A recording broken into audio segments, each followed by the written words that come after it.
राम राम सोयरी हो. सोयरी हो, बायकोला किती बार सांगा चपात्या थोड्या शेताकडे मोठ्या कर म्हणलं, बायको काय की नाही आली. आता हे बघा, ही चपात्या कादगावनी चपात्या, हे काय चपात्याची पद्धत होय की काय होय. हे बघा, मी किती खालो काय नाही मलाच गणित लागणार आले. तिला 1000 बार सांगलो हे शिटीतलं वागणं आपल्या इथं जमना म्हणलो.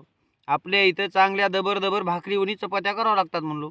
आता मला तुम्ही सांगा सोयरी हो, शेताकडे मी आल्याच्या नंतर गच गच काम करावं लागते, कच खावं लागते. असल्या पातळ चपात्यानं काय व्हायले, 10 खायालो 15 खायालो, भल्या माणसं भूक काय मरच ना.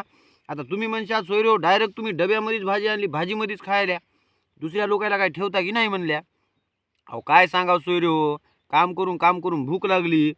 भूक लागल्याच्या नंतर माणसाला काही सुधारणा, आणि त्यातल्या त्यात मला आहे की नाही दिमागच चलना बघा.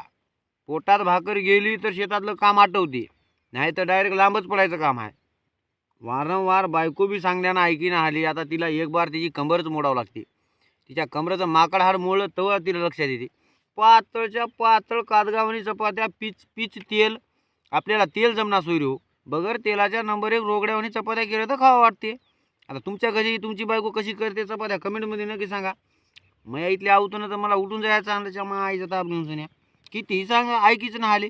आता सिटीमधल्या चपात्या आपल्या इथं पडतात खातात का आपण शेतकरी माणसं गावरान माणसं. उगं डोसकं दुखी. भेटतो पुढच्या व्हिडिओमध्ये. राम राम.